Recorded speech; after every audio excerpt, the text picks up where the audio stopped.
All right, guys, so I'm on University today, and I noticed a lot of homeless people on University. So I figured they must have raided the homeless camp nearby, so we're about to find out. So this homeless camp is literally in front of the runway, and you can start to see already there's blankets and stuff in there.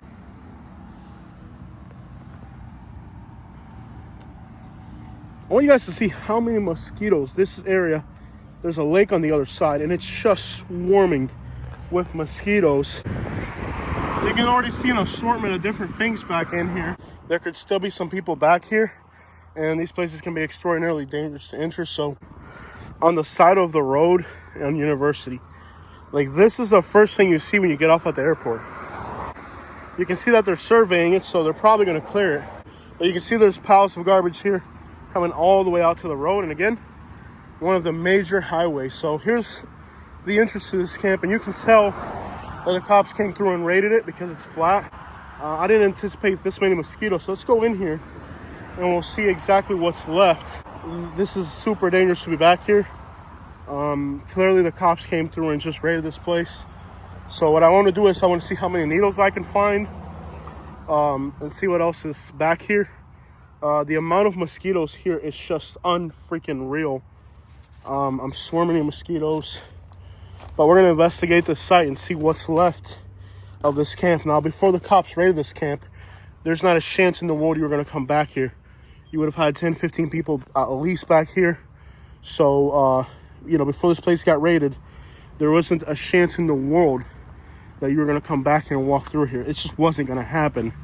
Not even me, myself. So the first thing we're going to do is we're going to start seeing what type of paraphernalia these homeless people left behind. I don't think there's anybody here. It is quite a walk to where I parked, so that makes it a little dangerous. And again, I'm just swarming in mosquitoes, so it's not like I'm going to be able to be back here too long, but we're going to investigate exactly what's left behind. I can already see needles scattered to the floor and needle caps. Obviously, the piles of garbage just go everywhere. You can see there's mosquitoes and flies everywhere. But the idea is to understand exactly what was going on back here. Obviously, the amount of garbage and filth here is insane, and it just keeps going all the way back into there. Let's get in here and start investigating to see what we can come up with on what exactly was going on at this camp. So already off the bat, we have one needle here. That's our first needle right there. So that's one. I don't know if the law enforcement's going to clean this up, but I can't possess this because it is paraphernalia. So I'm going to leave it right on the ground where it was, but that's one needle so far. Here's another needle right here. Here's another needle. So you can see that this place is just absolutely contaminated. I mean, it's just every square inch of ground. I mean, look at this spot. It's just unreal. I mean, right here we have, this is unreal. This is just unreal. Unfreaking real, the amount of needles that are here. Guys, this place is absolutely littered with needles. I mean, all you have to do, and it was unbelievable. Like, in one little spot, I had found just, I mean, look at this. It's just needles and needle caps. It's easier to find the needle caps because they're bright, right? But the needles are a little bit harder to spot. Thousands of needles here. Thousands of needles. Thousands. So what was happening back here was just a lot of consumption. I mean, we're not talking one needle here or there, guys. We're talking, all you got to do is just, it's layers and layers of nothing but paraphernalia. This place is just littered with paraphernalia. I mean, whatever was going on back here was insane. This is the type of place where you could easily find several hundred, if not thousands, of needles. I mean, everywhere you look is paraphernalia. Looks like in here they're storing up paraphernalia. All these cut straws like that are going to be paraphernalia. So this is just insane. The amount of paraphernalia that's back here, it's nuts. It's just unreal. I mean, the amount of paraphernalia here. Here's one. I see 2, 3. See, guys, I'm able to bend over a little. It's been a long year and a half, 2 years since I got hurt. Year and a half, but I'm able to bend over a little now. I couldn't do this a while back. It's taking a while to get here. Look, just right here. I mean, this is nuts. I'm just gonna make a pile right here. Illicit activities. I mean, it isn't just one needle cap here or there, or one syringe here or there. Now, you're more likely to find needle caps because the needle caps are bright orange. There's as many needles here as there are needle caps, and there's as many different types of, I mean, all you have to do is dig a little and they come up. And for every one of these needle caps, there's gonna be a needle. I mean, underneath every single foot of, and then on top of that, they gamble. So this is the thing about helping homeless people. Of course, I'm not talking down on every homeless person. If you guys watch my videos, I help homeless people probably more than anybody you've ever gonna meet in your life. But unfortunately, one of the other vices that the homeless have is gambling. And you can see here, this is the other vice that the homeless have. You give them $20 and they actually go and gamble it. But the amount of paraphernalia back here, it's insane. I mean, it's everywhere you look. Guys, this is a site that has thousands and thousands of needles. Look at this. This is insane. Thousands and thousands of needles. Everywhere you look are syringes and syringe caps. Absolutely an insane amount of paraphernalia. Think about how much money these people were using. Unreal. I mean, unreal. So just here, I mean, at the start where we've entered, and I saw needles up there too, but just back in here, everywhere you look, it's just difficult to comprehend how much, it's like, I mean, these people were spending more money on substances than they were on food. Here's a Colgate box, so they were brushing their teeth. Here's another needle here. And you just got to be careful because it's everywhere. I mean, you just got to kick up an inch of dirt and you're finding needles and syringes. So a while back, I was trying to turn them into the health department, and the health department didn't want any part of it. In fact, I had some friends in law enforcement who told me to get rid of it because they were probably they were probably going to arrest me for paraphernalia. So it might seem like a noble thing to do to pick up this stuff and clean it up, but in the context of where it is, you can buy syringes. It's not illegal to have syringes, but in the context of where it is right now, it's paraphernalia, and that's the problem. So we keep moving through here. You can see vape pens and improvised crack pipes as well. You're gonna find a lot of improvised pipes as well.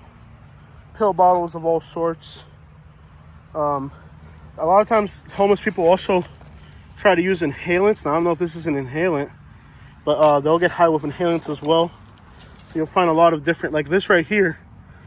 I know this is horrible, but they also inhale poisons like roach killer. There's the airplane right over us, so you can see we're right on the airport runway.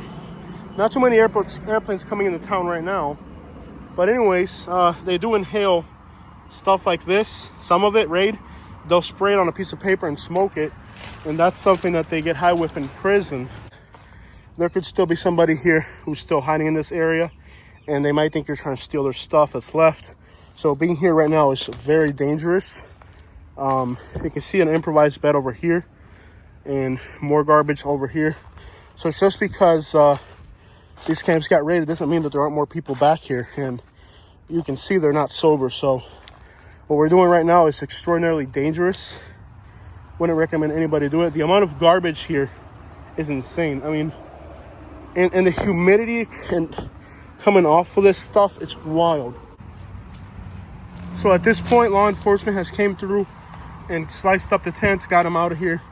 Walking through this stuff is dangerous for the simple amount of paraphernalia that exists here. You know, for people today, when you go down the route of addiction, you know, this is where it leads you. You know, you start off with the lighter stuff. This is where a life of addiction leads you. Substance use, consumption will eventually bring you to living here.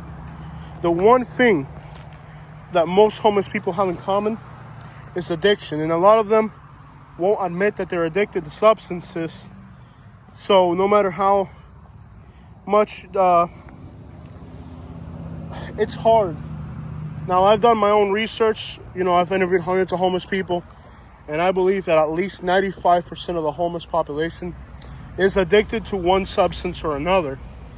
And where we are right now is not a place you could walk to when these people were here. You wouldn't be able to walk back here.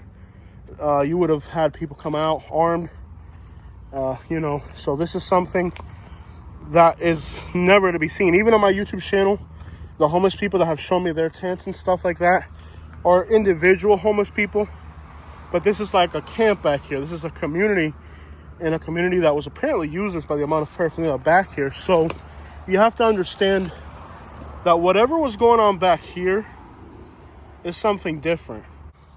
But this is what a life of addiction brings you. You know, homelessness is mostly a result of addiction. And sadly, I think about 95% of homeless people in this area are going to be addicted.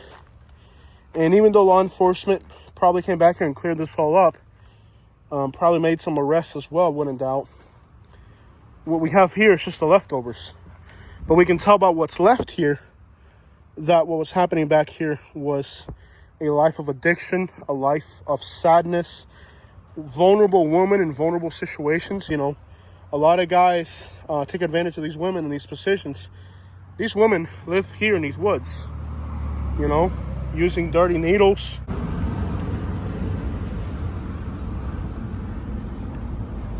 This is not a place you want to end up. This is also paraphernalia here. Somewhere in our vicinity are still homeless people. They're going to be sneaking back in here looking for stuff that they left behind. They're actually moving this stuff back into another site further back. So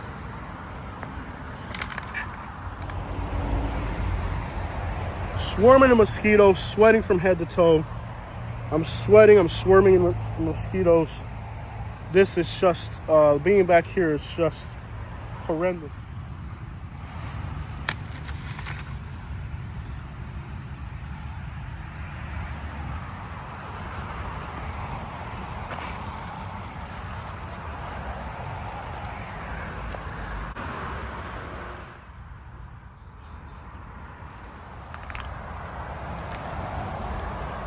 Ways to feed, you know, their addiction and stuff. So, you know, you'll find people's IDs. You'll find, you know, I found IDs at these homeless camps, and I'll find out who it is, and I'll say, hey, you ever lose your ID or have your car broken into? They're, yeah, you know, we were a while back, we were at a gas station or something, and, you know, our car got broken into by the airport or whatever. And well, when your car gets broken into by the airport in Florida, this is where your stuff ends up, at a place like this.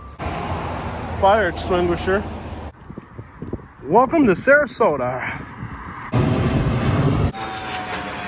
But imagine having all these needled out fire extinguisher having homeless people, and right in front of the airport runway.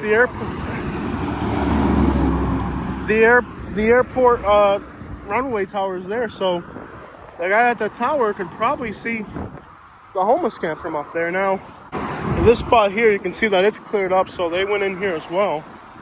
And I don't know if they're gonna send crews in to do a more thorough cleaning, but it looks like over here they scraped it clean to the ground.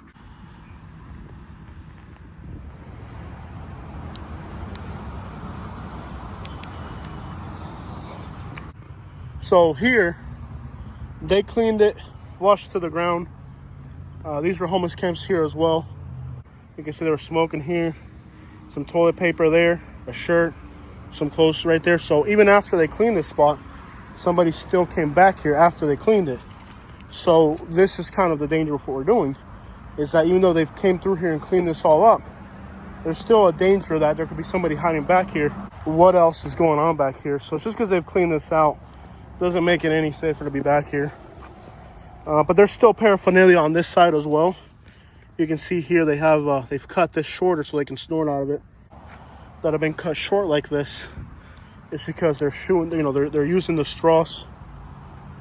They're using the straws to and I'm sure if we were to dig through this stuff here, it'd be nothing. There's a thong right here, guys. We found a thong. Imagine that, a homeless thong. All these people that were back here, if you were to study why they ended up back here, towards the top of the list would be addiction. Not to say that there aren't some that are disabled. Not to say that there aren't, because I said it's not 100%. It is not 100% of homeless people.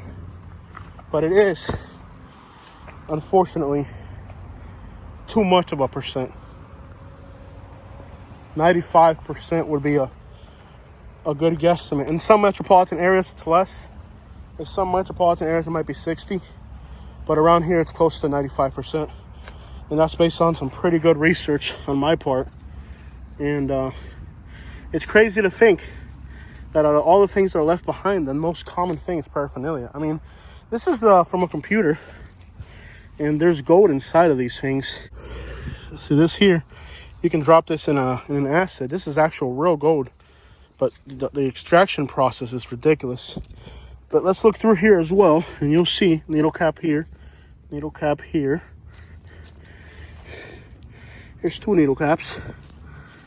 All these pens, this is all for snorting here. So just here in this little garbage pile, right here. Just here, look.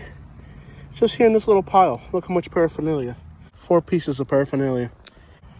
I mean, what would if this was an archaeological excavation, what would they think about our society? You can see here more trails going deep in. We're not going to do that today. I wouldn't doubt that there's people hiding deeper in here.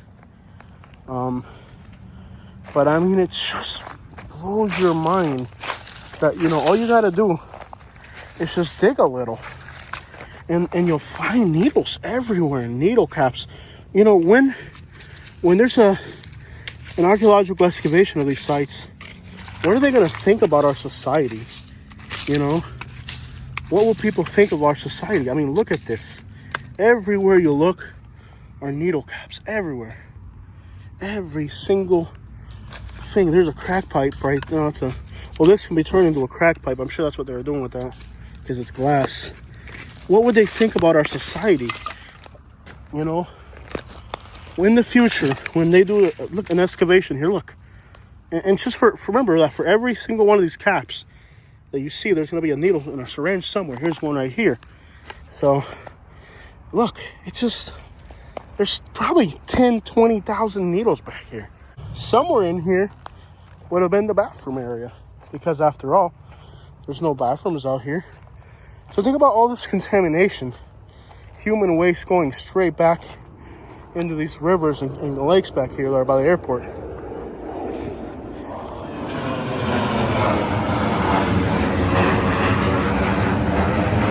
Let's look at how sweaty I am.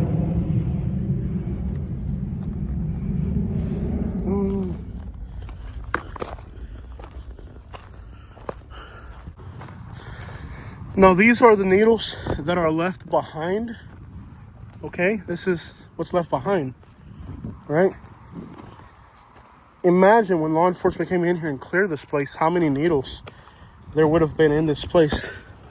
And as you're walking through here, you just keep finding more and more paraphernalia. There's no end to it, guys. It's a never-ending landfill of paraphernalia.